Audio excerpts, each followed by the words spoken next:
The Nano Shrimp Ecosystem is now officially over a month old. Well, technically, it is closer to 6 weeks old because the ecosystem was actually built around 2 weeks before the original build video went live. And today, I want to answer two very important questions. First, are the water parameters in this tiny ecosystem actually safe for its inhabitants? And second, what does maintenance look like in a small, no-filter shrimp tank like this? And before we get into all of that, let's slow down for a moment and take a closer look at how this miniature ecosystem is evolving.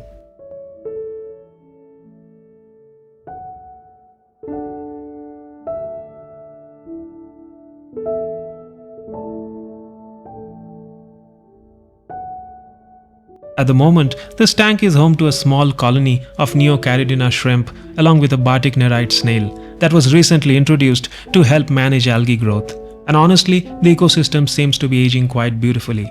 Most of the plants used in this setup are low-demand species. That means they can thrive under medium lighting conditions without the need for injected CO2. Over the last few weeks, they have adapted really well and are beginning to establish themselves naturally within the scape. Now, since this is a completely no-filter setup, the plants play a much bigger role than just aesthetics. They actively help absorb waste compounds from the water and act as a natural form of biological filtration.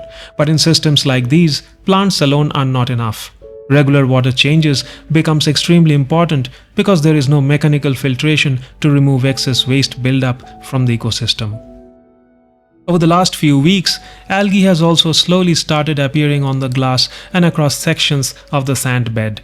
But I have intentionally gone a little easy on cleaning it, and that is because algae is not always the enemy in shrimp tanks. In fact, soft algae and biofilm become an excellent natural food source for shrimp and snails. You will often notice the shrimp constantly grazing across these surfaces throughout the day. A couple of weeks into this project, I also ran into an unexpected problem. The glass at the base of the tank developed a crack. Thankfully, I managed to repair it using Aquarium safe silicone sealant, and for now it seems to be holding up reasonably well. But honestly, I still remain a little uncertain about its long-term reliability. Since these are low-quality recycled glass containers, risks like these are always present, especially during hardscaping, handling, or movement. Now, with the ecosystem settling in, it is finally time for the most important part of this update. Water testing is one of the most essential aspects of fish keeping and aquascaping because even a visually healthy aquarium can sometimes hide unstable water conditions underneath. And in small ecosystems like this one, parameters can fluctuate much faster than larger aquariums.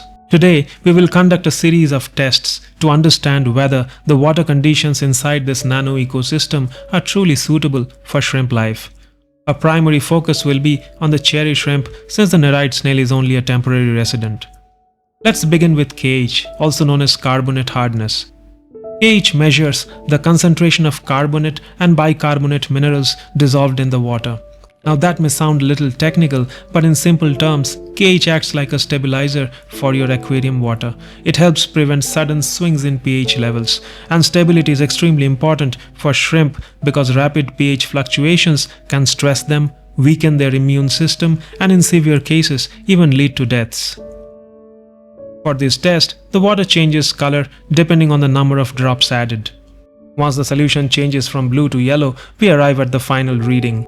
The result here is 4 DKH, and that falls comfortably within the recommended range of around 3 to 6 DKH for Neocaridina shrimp. Next comes GH, or general hardness. GH measures the amount of dissolved calcium and magnesium minerals present in the water. These minerals are extremely important for shrimp because they directly support healthy molting and shell development.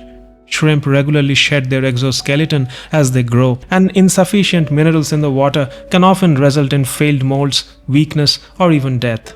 But at the same time, excessively hard water can also become stressful for livestock. For this test, the reading is determined by counting the number of drops required for the water to change color. The final reading here is 7 DGH. And once again, this falls perfectly within the ideal range of around 6 to 10 DGH for cherry shrimp. The next parameter is pH. pH measures how acidic or alkaline the water is.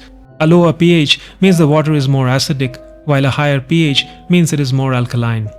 Shrimp can adapt to a reasonably wide pH range, but what matters most is consistency and stability. The first test gives us a reading of around 7.6, which sits near the upper end of the regular testing scale.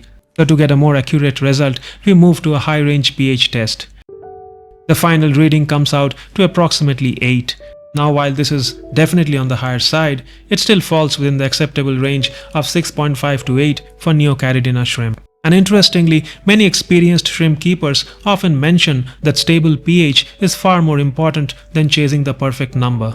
Constantly trying to alter pH can sometimes do more harm than good. Now let's move into the nitrogen cycle tests, probably the most critical part of aquarium water testing. The first compound we test for is ammonia.